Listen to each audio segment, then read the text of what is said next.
Okay good, yes yes. सो matter क्या है?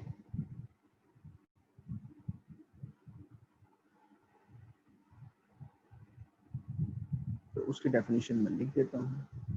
ऐसी कोई भी चीज, anything which has mass and which occupies space is called matter. हमारे आसपास की जो भी चीजें हैं, चाहे वो हमारा मोबाइल फोन हो, हमारा पेन हो, नोटबुक्स हो, ये सारी क्या है? Matter. So anything which has mass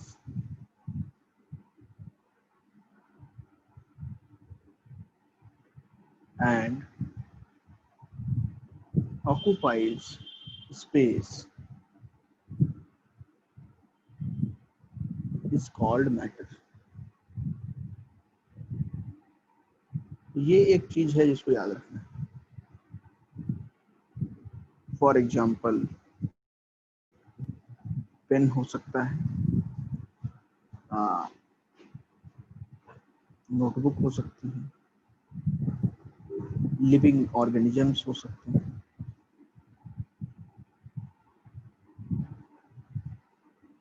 etcetera. हमारे आसपास की जो भी चीजें हमें जो हम देखते हैं, जैसे एयर है, वो भी क्या है? मैटर। एयर के अंदर भी हमारे पास पार्टिकल्स हैं, हमारे पास मॉलिक्यूल्स हैं। वो सारे क्या करते हैं? मास होता है इनके अंदर, वो स्पेस ऑक्युपाई करते हैं। सर वैक्यूम हो सकता है? क्या? वैक्यूम मैटर मतलब एग्जांपल के अंदर आ सकता है क्या? नहीं, वैक्यूम में एक्चुअली कोई ऐसा मास, वैक्यूम का मतलब है जहां पे कुछ भी ना हो, है ना, खाली जगह। States of matter at room temperature, at room temperature matter can exist in three physical states। in three physical states क्या क्या है वो? that is solid, liquid and gas।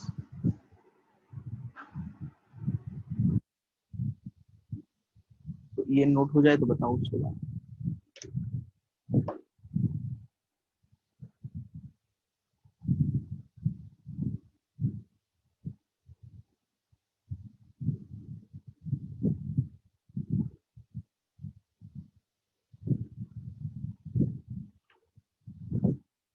अच्छा, देखो, नेक्स्ट चीज क्या है? जो स्टेट्स ऑफ मैटर है उनके बारे में थोड़ा सा हमें पता होना चाहिए। Solid, liquid and gas. Okay, तो सॉलिड में क्या होता है? पहले तो उनके पार्टिकल्स देखे कैसे अरेंज होते हैं। बहुत ही पास पास, क्लोजली पैक्ड पार्टिकल्स इस तरीके से। लिक्विड्स में पार्टिकल्स क्या होते हैं? थोड़ा सा दूर दूर होते हैं, क्लस्टर में होते हैं। जैसे एक पूरा मॉलिक्यूल ये है तो दूसरा मॉलिक्यूल उससे थोड़ा सा दूर होगा, इस तरीके से अरेंज होते हैं।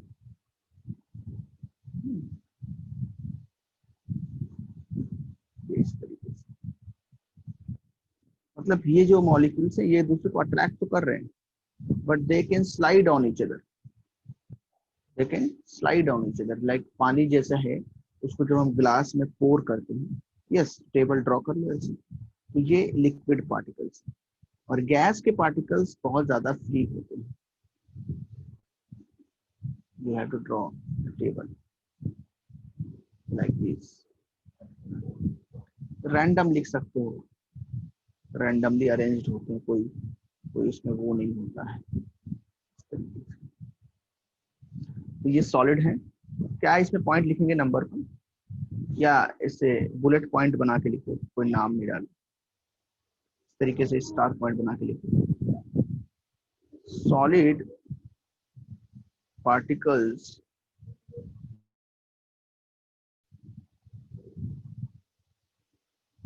very close to each other।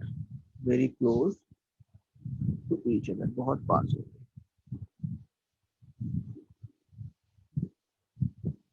And the inter particle या intermolecular forces are very strong in solids. Gases में क्या होता है देखेंगे, लिक्विड्स में देखो,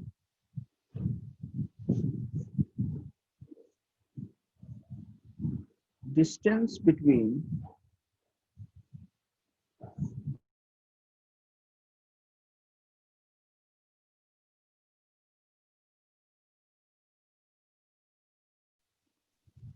liquid constituent particles is more than solids.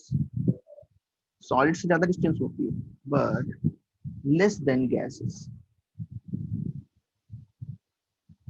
And intermolecular forces are moderate. Sir liquid के बाद क्या लिखा है? कहाँ पे? कॉन्स्टिट्यूएंट। कॉन्स्टिट्यूएंट का मतलब क्या होता है? जिससे मिलके बना है, कॉन्स्टिट्यूएंट्स पार्टिकल। तो कॉन्स्टिट्यूएंट लिखा है, पार्टिकल्स आगे लिखे, कॉन्स्टिट्यूएंट्स भी बोलते हैं पूरे टर्म को एक साथ। And intermolecular forces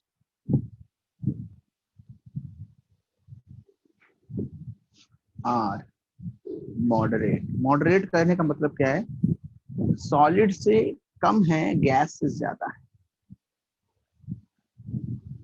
inter particle distance is maximum. Inter particle distance is maximum, सबसे ज्यादा इसी में होती है। इंटर पार्टिकल डिस्टेंस कैसी होती है? Maximum. And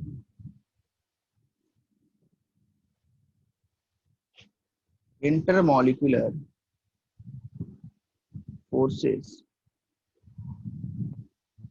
are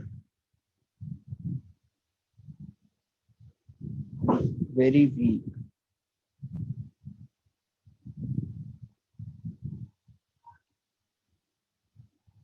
so solid जो होंगे वो रिजिड होंगे। रिजिड का मतलब है कि फोर्स लगा के उनके शेप को चेंज नहीं किया जा सकता है। इनके पास जो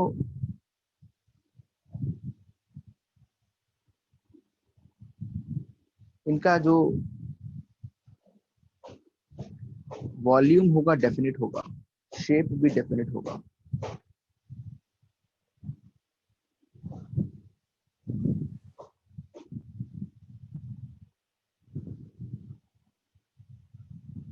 इनमें क्या होगा? डेफिनेट वॉल्यूम तो होगा, लेकिन शेप क्या होगा? कंटेनर का शेप। जिस भी कंटेनर में डालोगे उसी का शेप ये क्या करेगा? एक्वायर कर लेगा। और जो गैसेस हैं इनका वॉल्यूम भी डेफिनेट नहीं है, बिकॉज जो गैस का वॉल्यूम होता है वो क्या होता है? कंटेनर का volume. Indefinite volume and indefinite shape.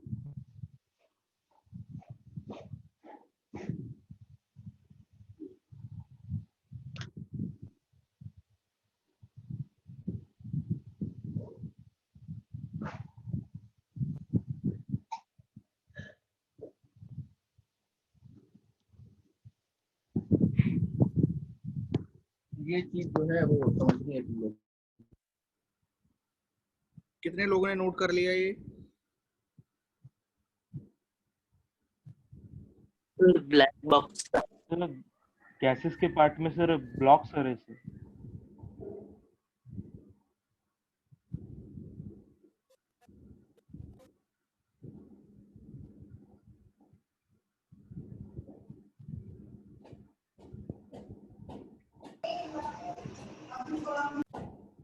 Note हो गया? सर गैसियस दे रहा है।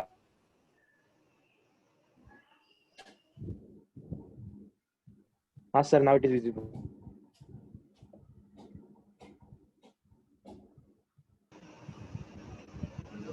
सर ये गैसेस में फर्स्ट वर्ड क्या है सर? फर्स्ट पॉइंट में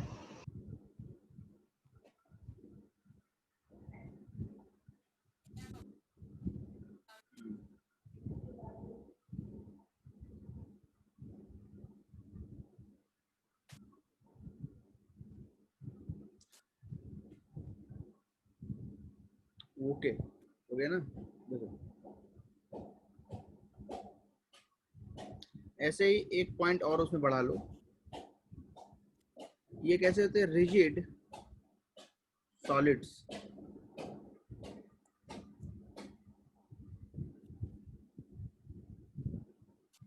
रिजिड एंड इनकम्प्रेसिबल, कंप्रेस नहीं किया जा सकता है। कंप्रेसिबल होने का मतलब क्या है, वॉल्यूम चेंज किया जा सके। ये कैसे होते हैं, फ्लूइड होते हैं, एबिलिटी टू फ्लो होती है, ability to flow, able to flow होते हैं ये, इनको फ्लो किया जा सकता है। एंड इनकम्प्रेसिबल अगर प्योर लिक्विड है, प्योर लिक्विड कैसा होगा, इनकम्प्रेसिबल। और ये कैसे होते हैं, fluid and very compressible.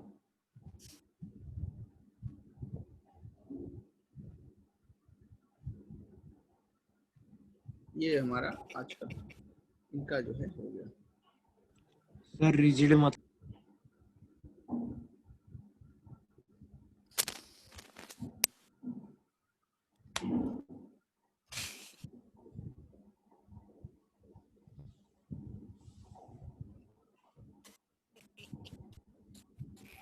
Sir को चैट्स में डालो, शायद हमारी आवाज नहीं सुन रही है।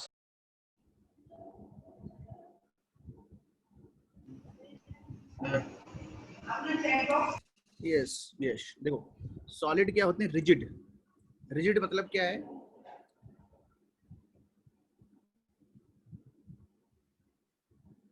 which resist the external force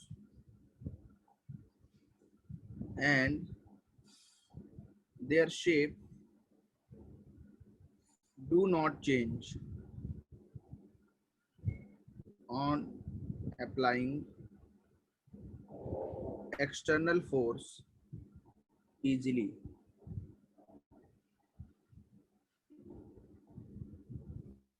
sir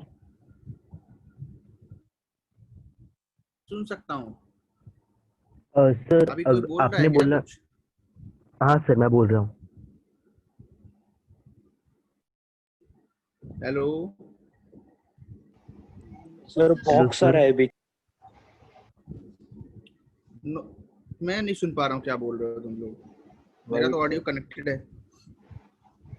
sir chats में डालो सर को।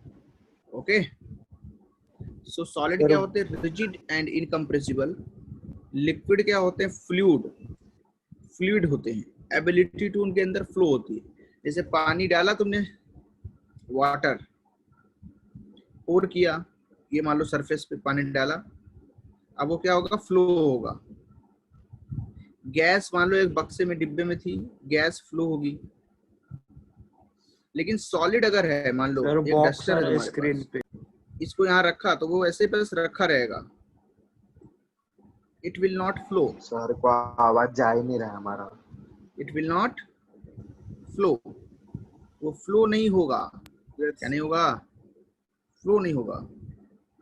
Solid do not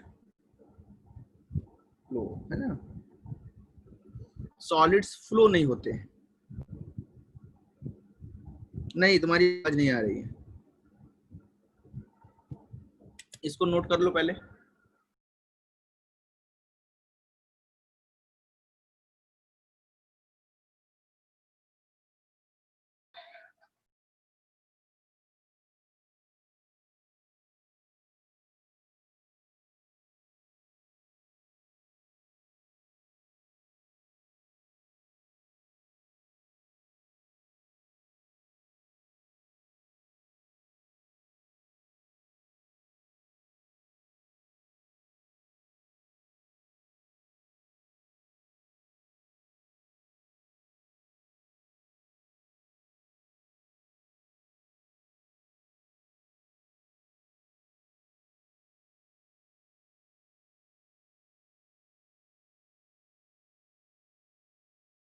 yes yes, I can't hear Aryan. क्या कह रहे हो तुम लोग?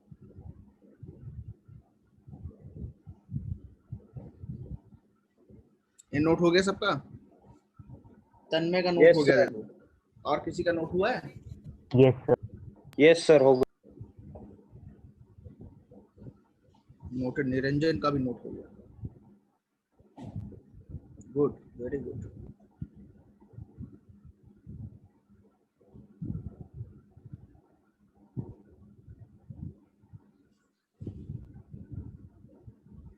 जिसने जिसने बचाया नोट करे।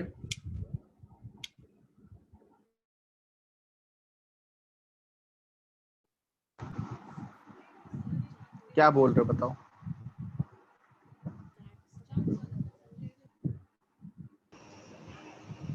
हेलो सर, आवाज आ रहा है? हाँ बोलो, आ रहा है सर आवाज? बीच बीच में ब्लॉक्स आ रहे हैं स्क्रीन पे। अभी भी आ रहे हैं क्या?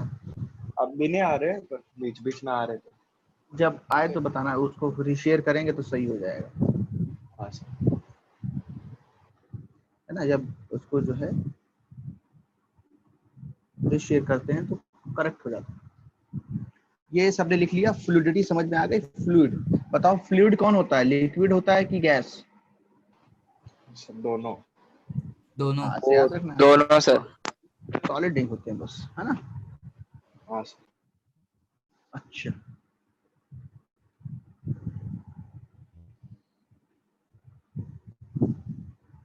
अब हम लोग करते हैं क्लासिफिकेशन ऑफ मैटर।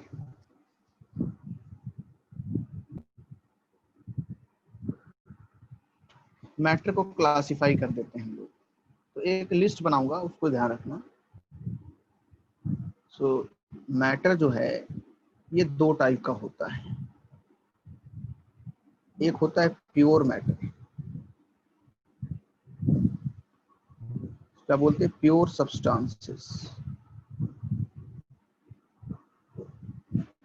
और एक होता है इम्प्योर।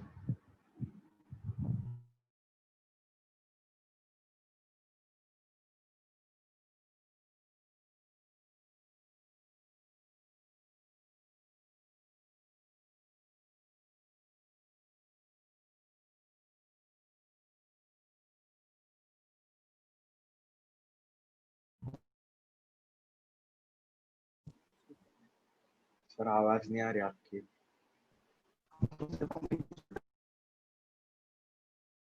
फिर ब्रेक हो रहा है वो.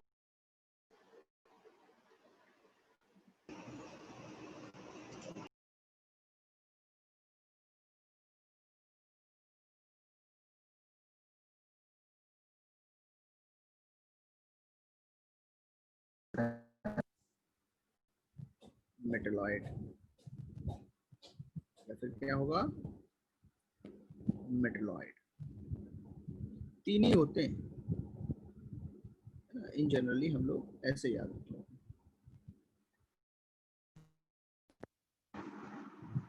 सर आपकी स्क्रीन ब्लैंक है। सर ये नहीं, दूसरी वाली दिखाओ ना.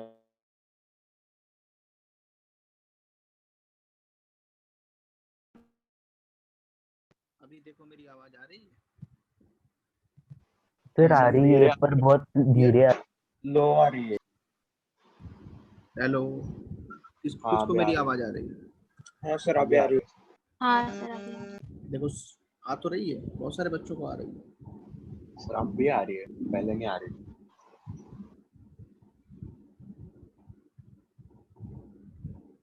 क्या सुन पा रहे हो yes sir. Aryan? Sir yes sir, सुन रहे sir. Yes sir. Okay, very good. देखो मेटल क्या होते हैं? लिथियम, सोडियम, इट्सेट्रा, Fe, ये क्या हो गए? मेटल्स। मेटल्स सबको पता है। यस। नॉन मेटल क्या हो गए बताओ? Carbon, hydrogen, helium, oxygen. Oxygen, nitrogen, et cetera. और मेटलाइड क्या हो गए? जर्मेनियम, है ना, तरीके के सिलिकॉन एक्सेट्रा, एंटीमनी है ना, आर्सेनिक, एंटीमनी, ये सब होते हैं। वो आगे पढ़ाया जाएगा। पीरियोडिक में कितना परसेंटेज होता है, कौन क्या होता है। कंपाउंड्स क्या होते हैं, H2O, NaCl, इम्प्योर मैटर क्या होता है, मिक्सचर्स होते हैं।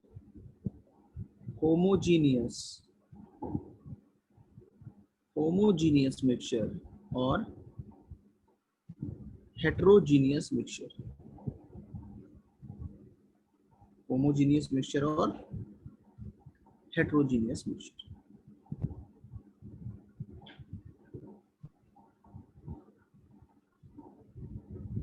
गॉट इट, नोट करो इसको। फिर मैं समझाता हूँ होमोजीनियस मिक्सचर क्या होता है नेक्स्ट पेज पे, उसको अलग से समझाएंगे।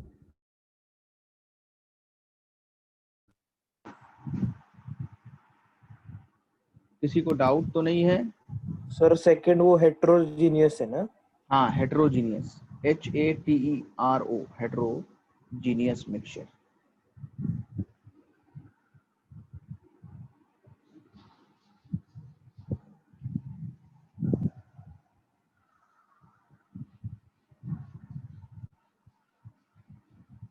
अच्छा बताओ,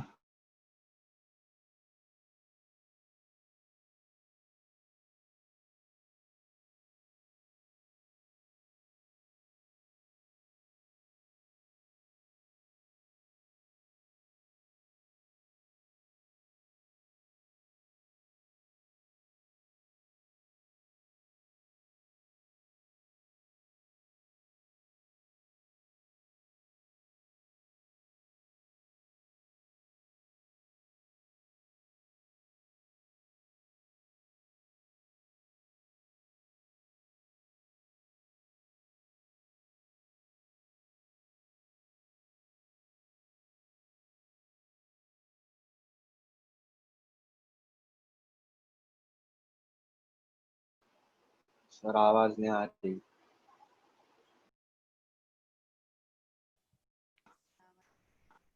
इम्प्योर मिक्सचर जो होते हैं वो इम्प्योर मैटर है, इम्प्योर चीजें हैं। क्यों? जब दो प्योर चीजों को हम लोग मिला देते हैं तो इम्प्योर चीज बन जाती है। क्या चीज बन जाती है? इम्प्योर। सर वापस बोलो।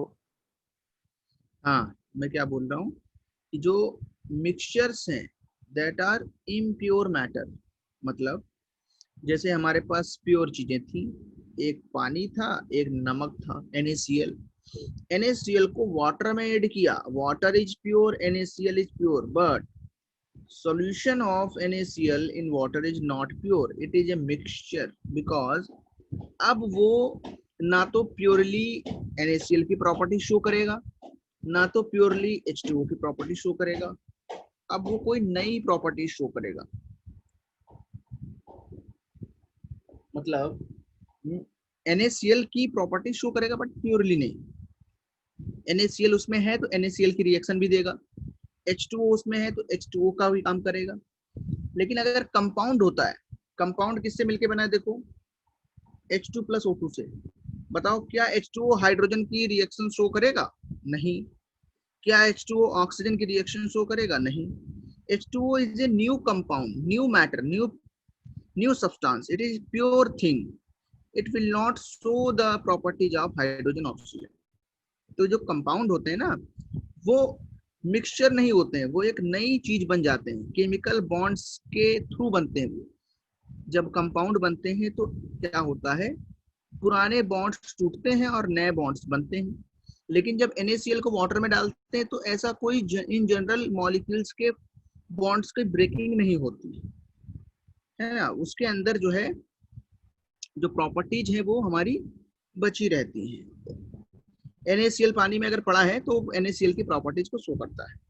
अब देखो होमोजीनियस मिक्सचर और हेट्रोजीनियस क्या होता है।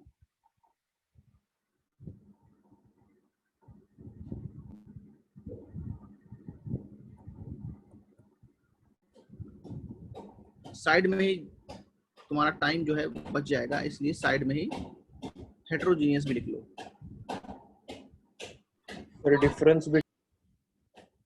डिफरेंस के टाइप से लिख सकते हो या हेमोजीनियस लिख लेना, उसके नीचे तुम लोग लिख लेना। मैं एक ही स्लाइड में बता रहा हूँ ना, इसलिए छोटा छोटा लिख दूंगा मैं, है ना। होमोजेनियस मिक्सचर क्या होते हैं?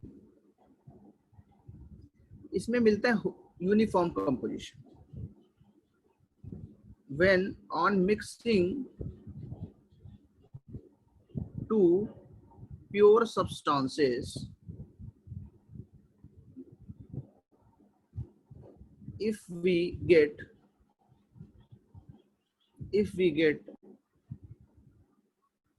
a uniform composition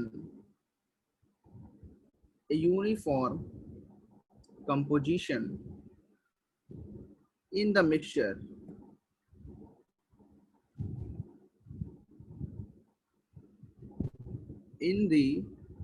mixture, then it is called homogeneous mixture।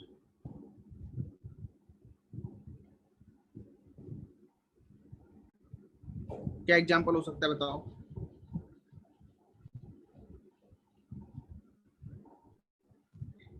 NaCl in water, sugar in water, etc। जैसे तुमने पानी लिया अपने घर में, एक ग्लास वाटर, और उसमें क्या ऐड किया? बोलो, शुगर ऐड की थोड़ी सी अमाउंट में, और उसके बाद उसको स्टिर कर दिया, तो फाइनली जो सॉल्यूशन बनेगा वो क्या होगा? Sugar solution.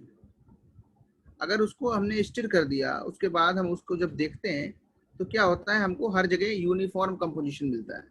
यहाँ पे भी जो शुगर कंसंट्रेशन होगा वो क्या होगा? Uniform composition. इसको बोलेंगे क्या? Homogeneous mixture.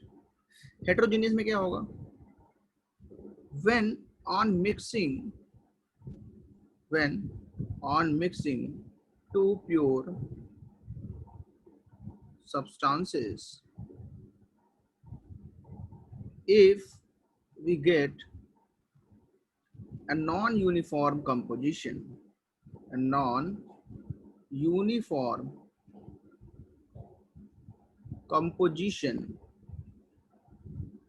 in the mixture,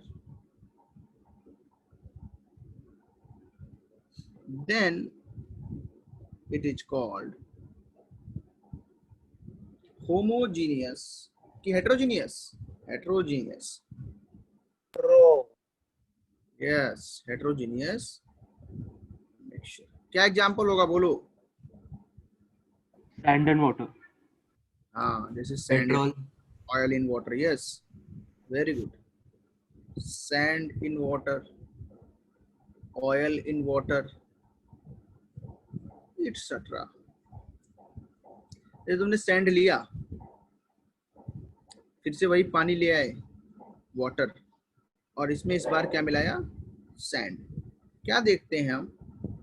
sand जो होगा वो मैक्सिमम जो सैंड है वो नीचे बैठ जाता है, थोड़ा थोड़ा यहाँ रहता है और हल्का सा ऊपर। तो ये सैंड जो है डिपॉजिट हो गया नीचे। और ये कंपोजिशन कैसा मिल रहा है हमको?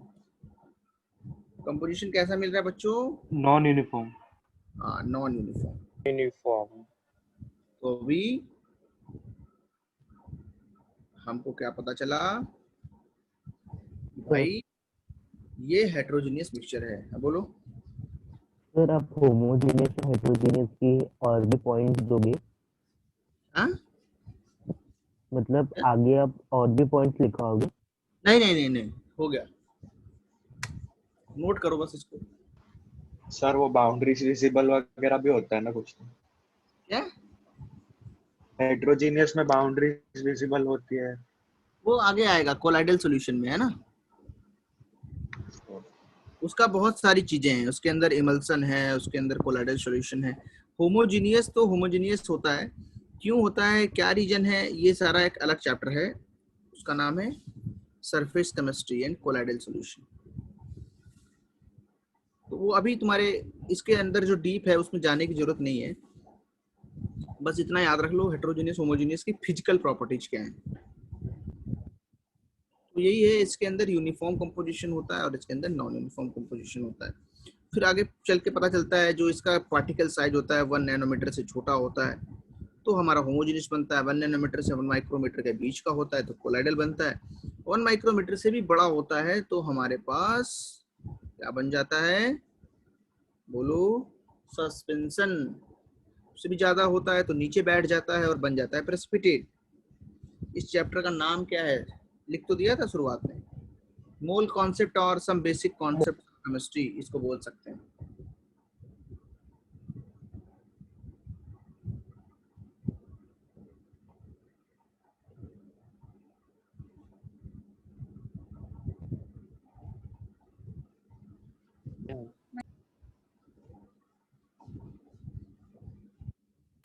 Sir, can you send the PDF? Yes yes.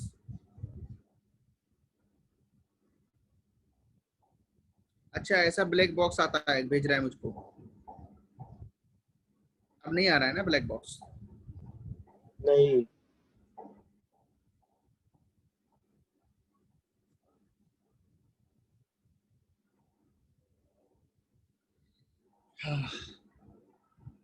Okay good.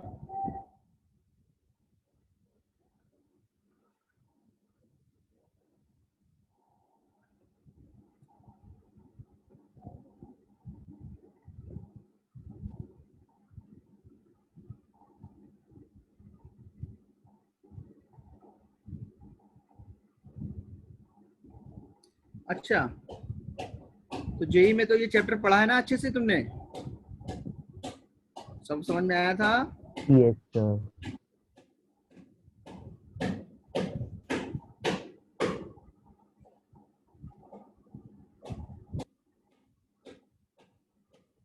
Laws of chemical combinations.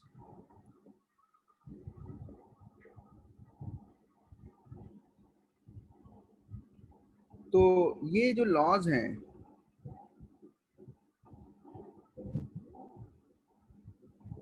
ये इंपॉर्टेंट हो जाते हैं। तो पहला जो लॉ है वो क्या है, पहले इसके बारे में थोड़ा लिख सकते हैं। द कॉम्बिनेशन ऑफ, अब बताओ एलिमेंट्स के कॉम्बिनेशन से क्या बनता है? Compound. Compound. Yes good. The combination of elements to form compounds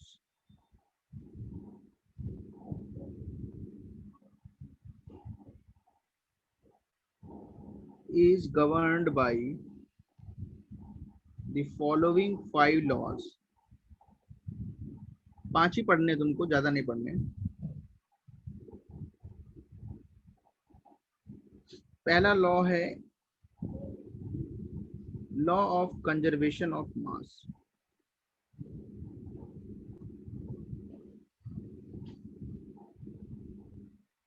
क्या बोलता है ये लॉ? अगर हम कोई केमिकल रिएक्शन कराते हैं तो हमें क्या पता चलता है कि जो रिएक्टेड रिएक्टेंट्स का मास है वो प्रोडक्ट फॉर्म्ड के मास के बराबर होता है। क्या लिखेंगे? इन अ केमिकल रिएक्शन,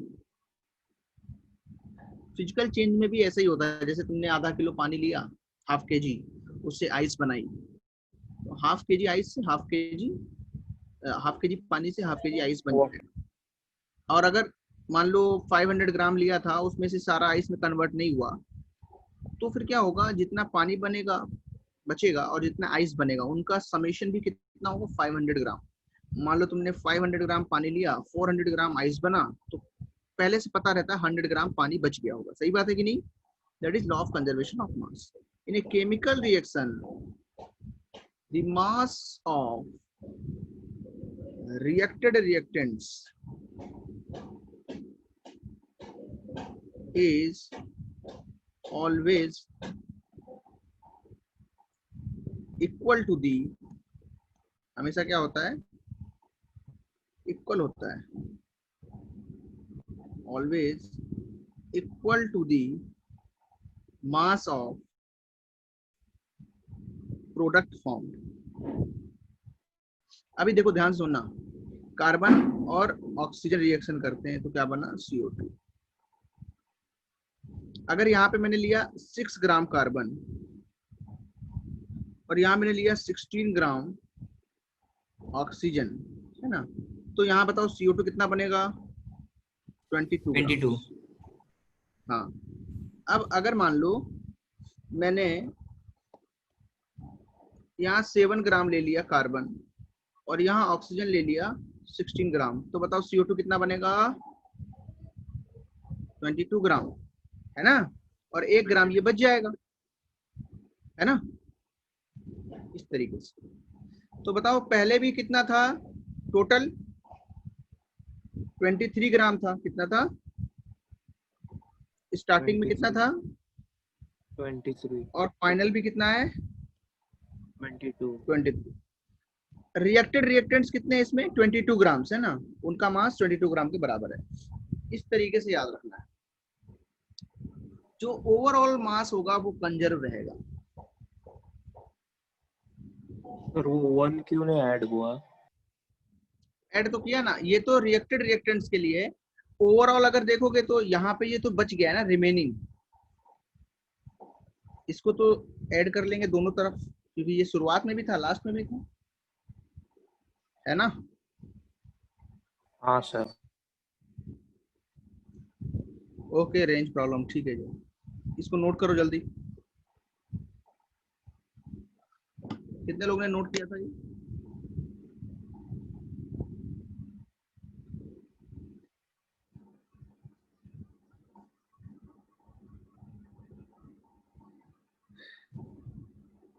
तो ये एंटोनियो ने लॉ दिया था, एंटोनियो ने, नाम वैसे याद रखने की जरूरत नहीं है, एक साइंटिस्ट थे एंटोनियो, उन्होंने दिया था।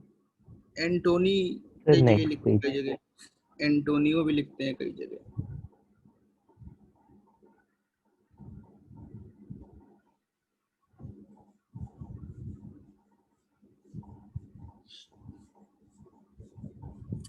ऐसे भी लिख सकते हो। सेकेंड फॉर्म क्या है,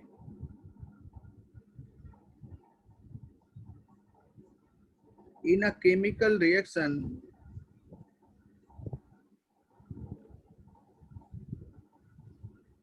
mass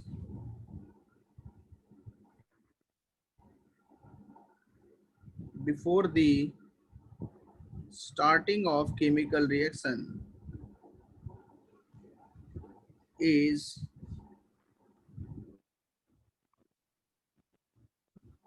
mass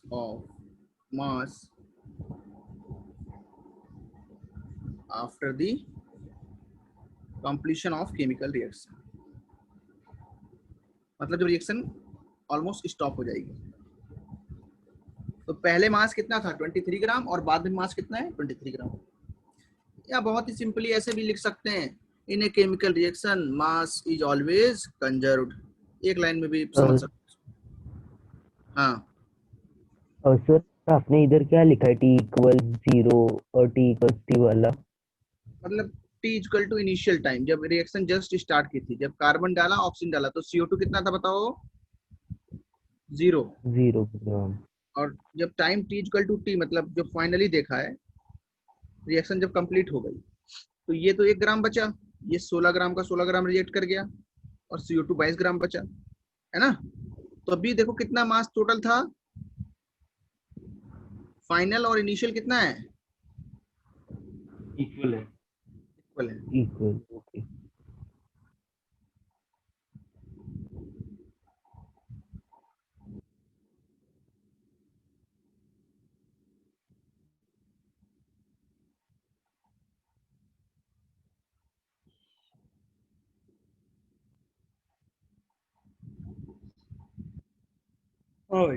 हो गया सबका।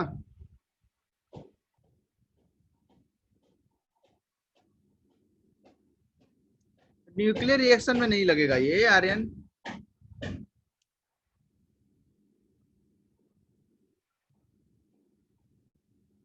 उसको पढ़ाएंगे, आगे आएगा न्यूक्लियर केमिस्ट्री में। सेकेंड लॉ है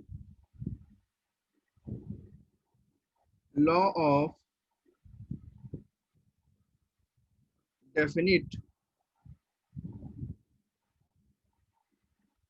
proportions.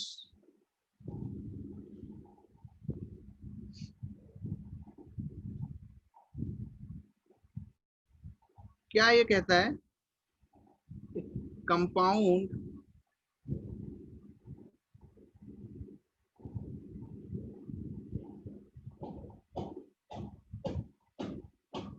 always contains exactly the same proportion of elements by mass irrespective of the origin of the compound।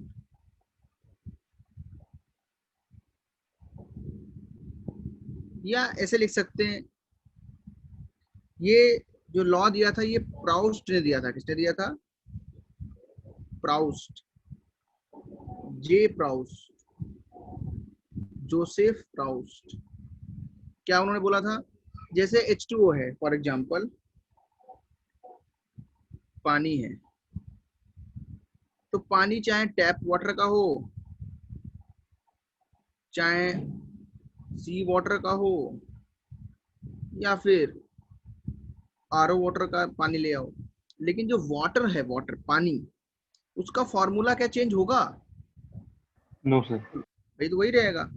उसके अंदर जो रेशियो है वो तो वही रहेगा। मास रेशियो कितना है?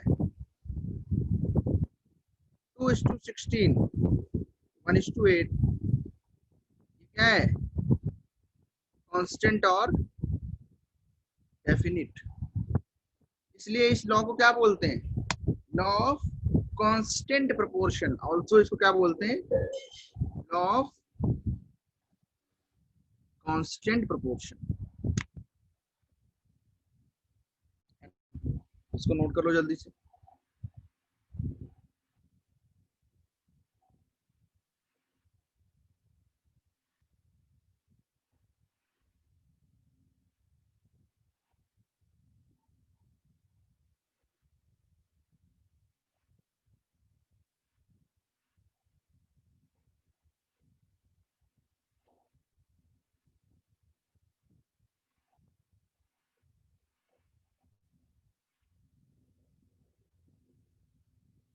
कितने लोग का नोट हो गया ये?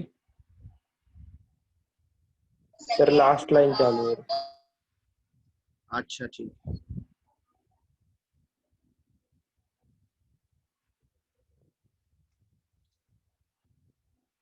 कुछ बच्चे ने कमेंट किया, 5 कमेंट्स टोटल मिला के रन हो गए।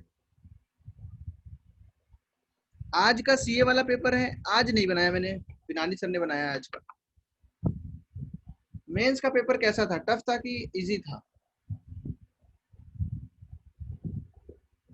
सर मेंस का आपने बनाया था? नहीं, मैं पूछ रहा हूँ। नहीं, उसमें बिनानी सर ने भी क्वेश्चन डाले। फिर वो 1 वाला जरा टफ था। 1 नहीं, मेंस वाला।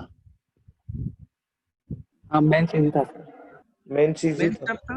इजी था ना? फिर तो सही है। हाँ सर। हाँ सर। और एडवांस का 1 टफ था क्या?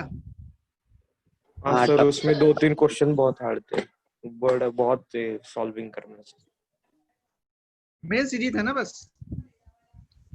हाँ ठीक। सर। अच्छा हाँ,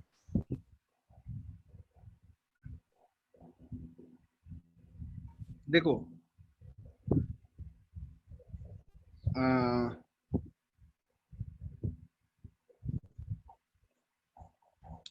ये हो गया हमारा।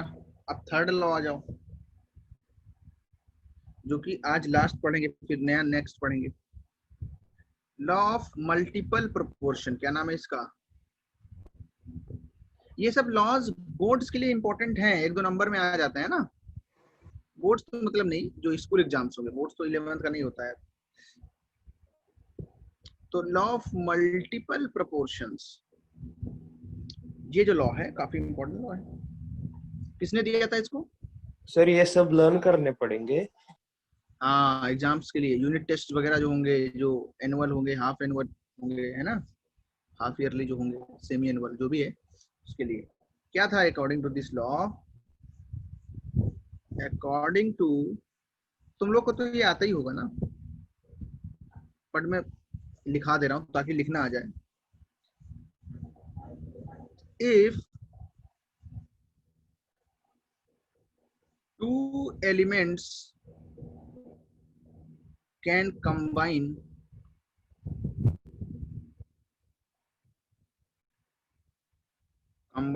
to form more than one compound,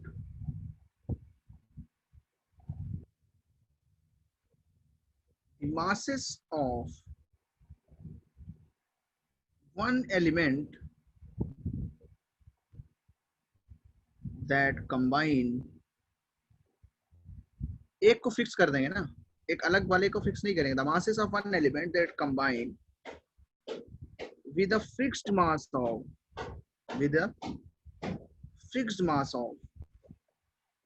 other element are in the ratio of simple whole numbers. Simple मतलब छोटे छोटे, 1 2 3 ऐसा। नेचुरल नंबर्स एक्चुअली है, होल नंबर है वो, ठीक है, चलो चलेगा। मेरी बात ध्यान सुनो, हाइड्रोजन और ऑक्सीजन मिलके क्या क्या बनाते हैं? H2O। Sir last line first word क्या है? रेशियोन लिख दिया है, रेशियो है। Okay, sir second last line में थर्ड वर्ड फिक्स्ड फिक्स किया है ना, उसको फिक्स करता हूं। देखो यहाँ रेशियो क्या है, 2:2 कितना है? 16। 16 और H2O2 में कितना है? 2:32। तो 32 2 ग्राम फिक्स कर दिया अगर हाइड्रोजन का, तो ऑक्सीजन का कितना लग रहा है यहाँ? 16 ग्राम, और यहाँ 32 ग्राम। कितना रेशियो आपस में उनका?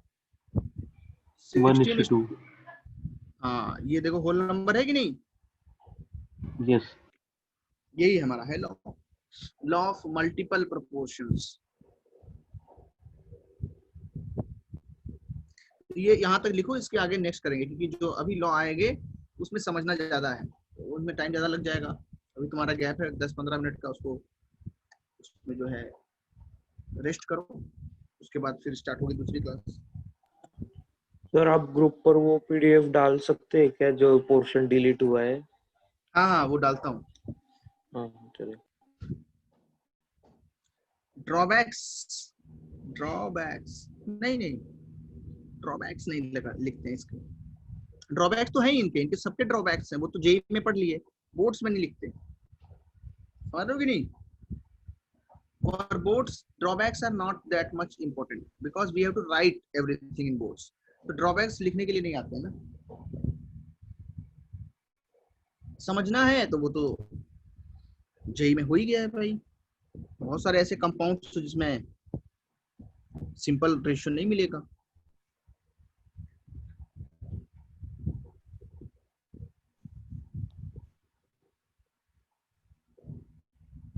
चलिए, तो ये नोट्स में सेव कर लेता हूँ और ग्रुप पे इनको डाल दूंगा, ठीक है? लेकिन नोट्स सबके आने चाहिए होमवर्क में।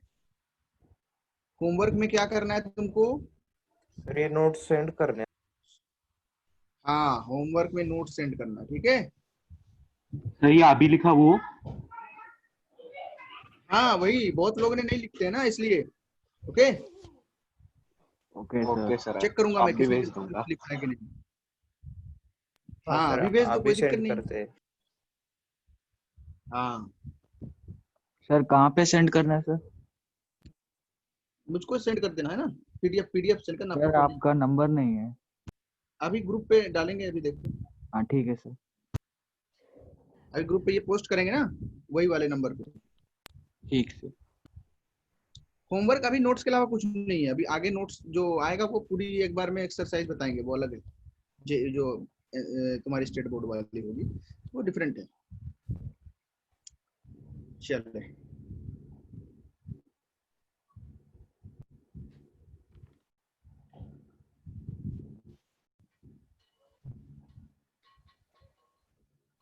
अच्छा हो गया। हाँ, अब देखो इसको मैं स्टॉप करता हूँ। Thank you sir. और बाय सर। हाँ, वेलकम, बाय बाय।